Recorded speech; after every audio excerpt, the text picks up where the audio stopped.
ఎంతో చరిత్ర గల మన పెనుగొండ గురించి మన అందరికీ తెలుసు.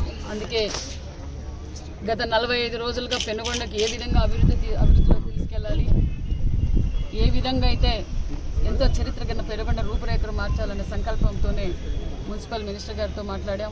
అదేవిధంగా ఆయన కూడా కొంచెం నిధులు కూడా కేటాయించారు. అదేవిధంగా డివైడర్ మధ్యలో ప్లాంటేషన్, ఒక పక్క లైటింగ్, ఒక పక్క జూనియర్ కాలేజీ గ్రౌండ్ కూడా అభివృద్ధి చేయాలని సంకల్పంతోనే ఈరోజు ఇక్కడికి కూడా వచ్చాం. ఇవన్నీ ఏర్పాట్లు కూడా చేస్తున్నాం. అదేవిధంగా ఎందుకంటే ఇక్కడ అనేక మంది వాకింగ్ వస్తుంటారు, క్రీడాకారులు కూడా చాలా మంది ఉన్నారు, చాలా ఇబ్బంది పడుతున్నారు అనే విషయం కూడా మాకు తెలుసు. ఆ ఉద్దేశంతో దీన్ని అందరికీ ఉపయోగపడే విధంగా మంచి వాతావరణంలో వాకింగ్ చేయడం వల్ల ఆరోగ్యాలు కూడా బాగుపడతాయి. ఒక మనశ్శాంతి, ఒక ప్రశాంతత కోసం ఇక్కడికి వస్తారు. అవన్నీ ఏర్పాట్లు కూడా చేస్తున్నాం. అదేవిధంగా నేను పెనుగొండ మున్సిపాలిటీ ప్రజలందరికీ తెలియజేసేది ఒకటే, మీరు అందరూ మాకు సహకరించండి. ఖచ్చితంగా మీరు ఏమైతే అనుకున్నారో అవన్నీ మేము నెరవేరుస్తాం.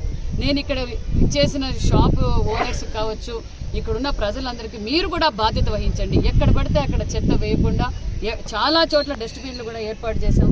కాబట్టి అందరూ సహకరిస్తే మన మున్సిపాలిటీని మనం అన్ని విధాలుగా కాపాడుకుందాం. ఒక పక్క ఆరోగ్యం, ఒక పక్క పరిశుభ్రత, 2 విధాలుగా మనం కాపాడుకోవాల్సిన బాధ్యత మన అందరికీ ఉందని కూడా మీకు అందరికీ తెలియజేస్తున్నాం. ఒక మున్సిపాలిటీకి మాకు అందరూ మీరు సహకరించి మన పెనుగొండ మున్సిపాలిటీని అభివృద్ధి బాటలో తీసుకెళ్దామని కోరుకుంటున్నాను.